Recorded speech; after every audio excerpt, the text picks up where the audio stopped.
What does it take to get ahead? Project professionals have to show they can add value. That means two things. First, you need to identify and develop the skills that companies are prioritizing. And second, you need to know how to show off those skills in applications and interviews. So how do you do that? That's ahead. We've got 3 project professionals giving you the real deal.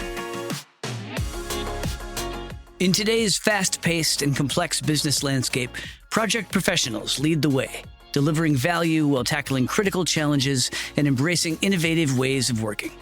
On Projectified, we bring you insights from the project management community to help you thrive in this evolving world of work through real-world stories and strategies, inspiring you to advance your career and make a positive impact. This is Projectified. I'm Steve Hendershot. PMI estimates almost 40 million professionals work in project-related roles. Clearly, the world needs project professionals, and that need is only growing as organizations navigate more and more disruption. But what skills are employers actually looking for? And how can project professionals show they're delivering impact?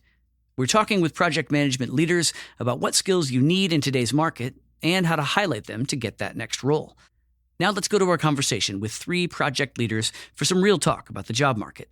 You'll hear from Fernanda Bertino, a lead project manager at digital infrastructure and tech provider Cirion Technologies in Rio de Janeiro, Mohamed Swydan, head of projects for Gulf Cooperation Council countries at facilities and energy management services company Engie Solutions in Dubai, and Mutaz Said, project controls manager at engineering firm AtkinsRéalis in Denver, Colorado in the U.S. And this group is full of PMI certification holders. Fernanda and Mohamed both have the Project Management Professional, PMP certification, and Mutaz has the PMP as well as the Program Management Professional, PgMP, and Portfolio Management Professional, PfMP certifications.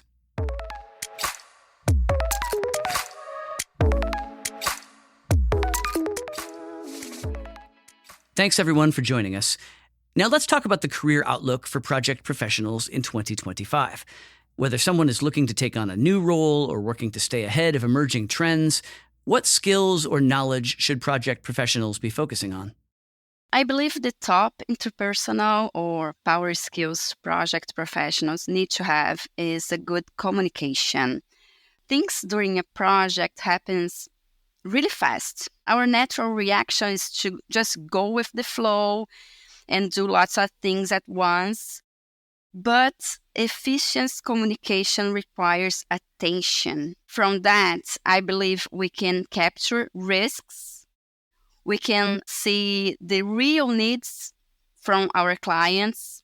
And all this communication exercise can define a successful project from a not so successful one. Okay, great. Thank you. Mohamed, how about you? I agree with you totally. The communication is very important. One of the key things that I see is needed in 2025 is having leadership skills. We need leaders. And one of the main characteristics of a leader that he seek to understand before being understood, which need good communication skills.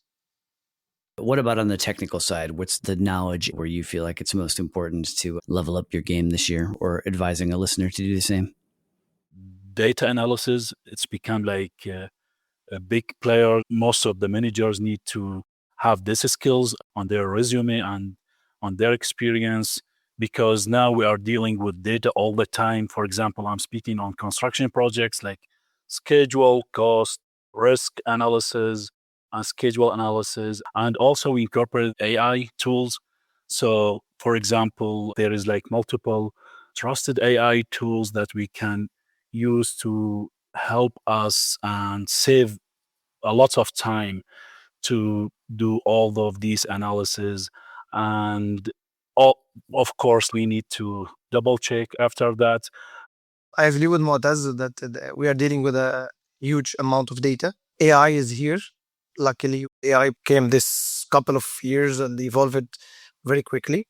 So I think the technical skill that every project manager need to develop is AI proficiency. It's a game changer in project management now.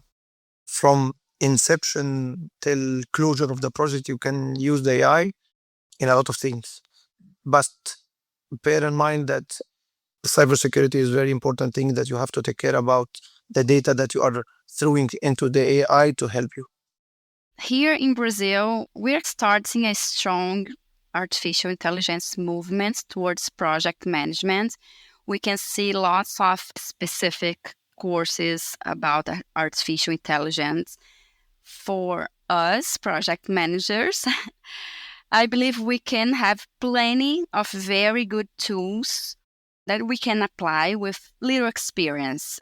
We can always grab tools to help us, but we have to maintain our logical way, our experience.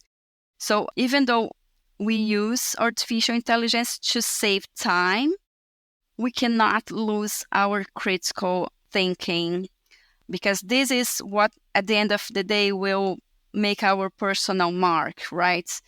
And the reason companies and clients hire us and trust us is because of our critical thinking. So let's use all the tools from artificial intelligence, but let's also be ourselves.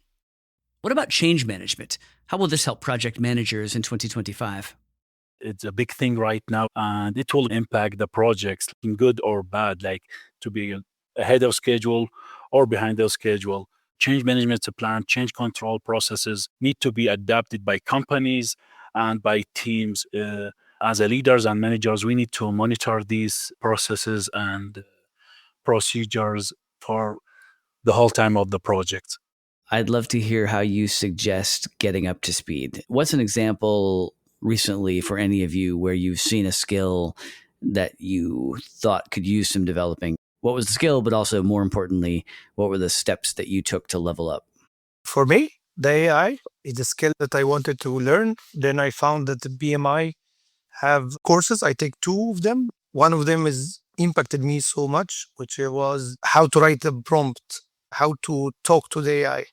It changed how I see the AI after I take that course. So I get a lot of benefit from that one. Great example. Bonus points for it being a PMI resource. Mutaz, anything for you? I took some courses on data analysis, and also like there is a specialized certification beyond PMP. For example, PgMP, there is a PfMP, and cross-industry learning. Every day there is like new softwares and new tools and new technologies. Yeah, that's the things that I'm keeping up with it to learn and develop my skills. I learn really well with interaction. So I always look for classes and congress and group discussion. For example, we have lots of group of discussion on LinkedIn. We have podcasts like this one to get to know the experience from other people. I believe when we can get like 3 or 4 people together to talk about those courses, those tools, for me, I learn better this way. So how do you think about the skill you've acquired and making sure that that translates into how you're seen professionally? When I started my career, I was not a project manager. I had a really good boss at the time, and he was a certified project manager by PMI. He told me, Fernanda, if you like what we are doing right now, you need to get a PMI certification. That was 2012. For me, it was really, really necessary to have a certification. And then also a master degree. All this studying together with the work experience make all the difference when I apply for other jobs in my country, because I had the formal master's degree, I had the PMP certification, I have the work experience. So it was almost impossible to not get a really good job. Similar what Fernanda said, I need to take this certificate just to help me on my job, have it in front of my name. But then after that, like getting the second or the third one, it's about like gaining more knowledge and learning more technology, especially like in my field and other fields as well. I look at it as a continuous learning. My goal to have like one certificate each 1 or 2 years, just to keep up with the market, keep up with the industry. every day there is innovation. But for me, the big thing that I found helpful, it's connecting with new people. I'm located here in the US, but now I have like connections in South America, Europe, Middle East, Asia, Africa. Let's flip it around. Put yourself in the perspective of a hirer right now. Are there things that you are looking for from job applicants into project roles? What stuff is bubbling to the top in terms of desired traits in a project leader? We hire for three things mainly: knowledge, skills, and attitude.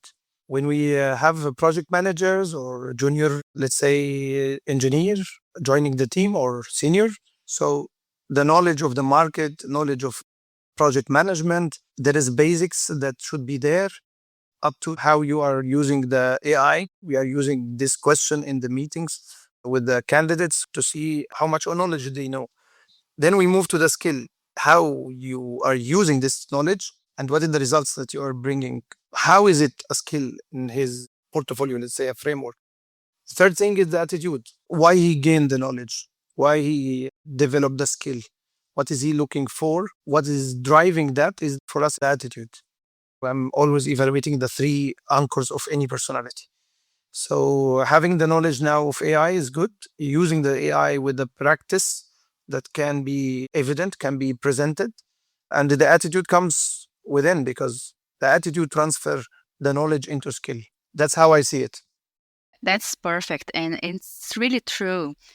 When I'm interviewing someone, before the interview, I can see the resume, I can see the LinkedIn. So I already know all the achievements, where this person studied, all the knowledge. But when I talk to the person on the interview, I look for the attitudes, how this person acts, not necessarily during project, but in life, because that shows a lot about the person. And for project managers, we need people with desire to achieve. What are the other skills that you're looking to get a read on? The listening skills, I think the person has to make me believe that she or he wants to solve a problem from the heart, because that's the project manager.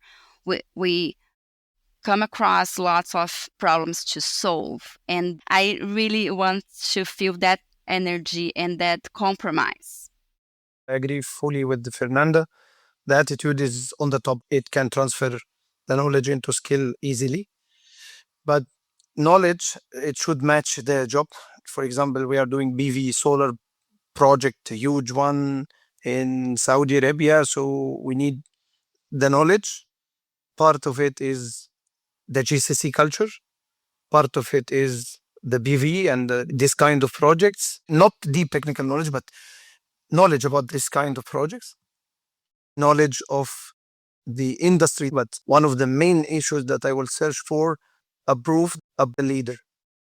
Yeah, I agree with Mohammed and Fernanda regarding the knowledge and interpersonal skills.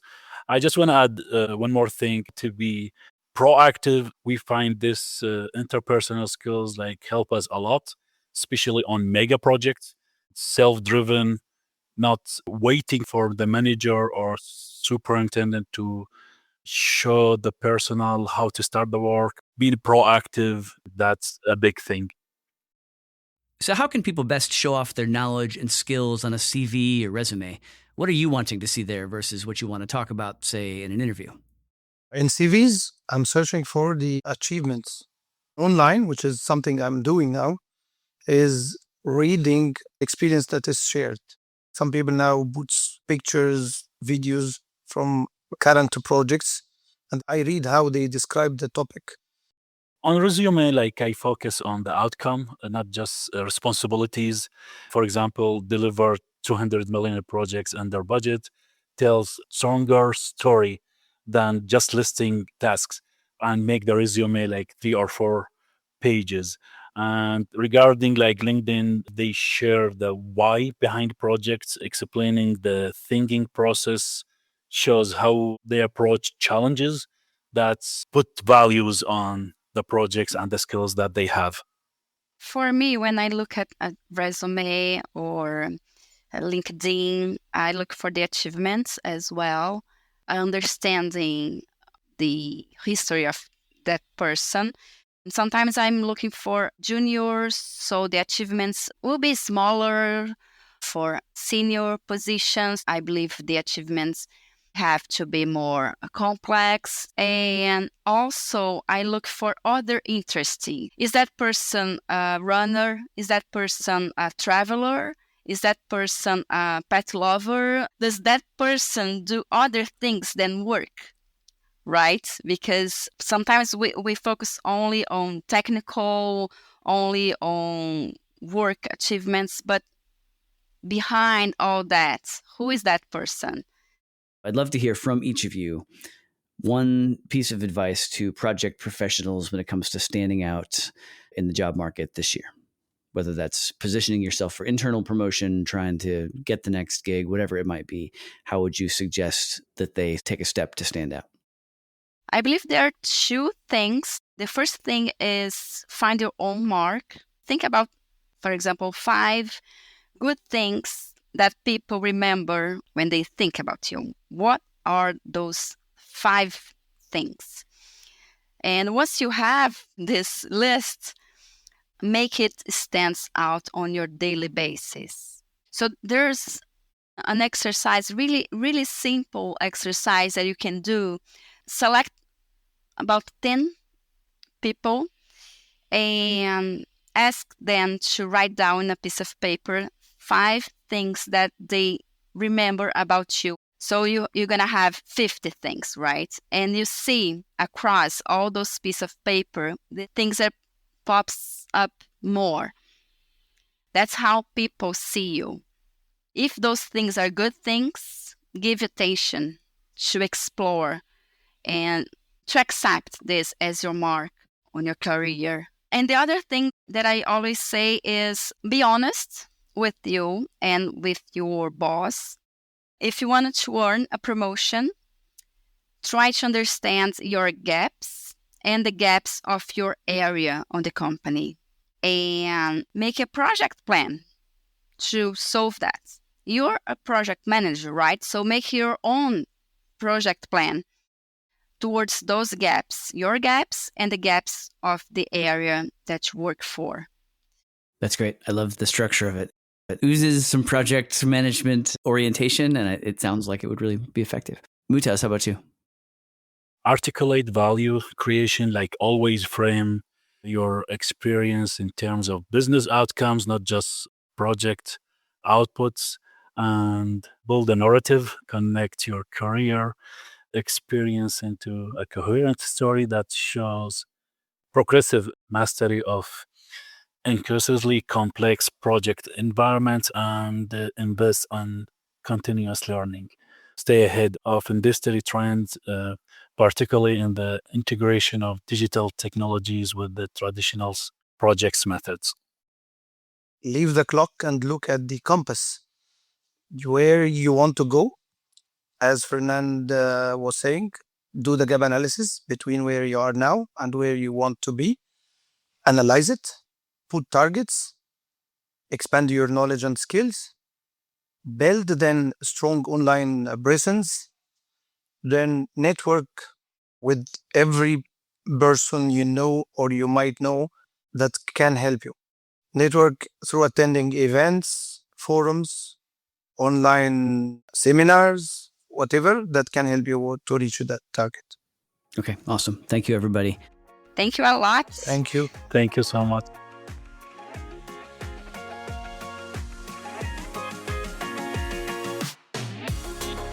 And thank you for listening to Projectify. Like what you heard? Subscribe to the show on your favorite podcast platform and leave us a rating or review. Your feedback matters a lot. It helps us get the support we need to continue making this show. And be sure to visit us online at pmi.org/podcast, where you'll find the full transcripts for episodes, as well as links to related content like useful tools and templates, the latest research reports, and more. Catch you next time.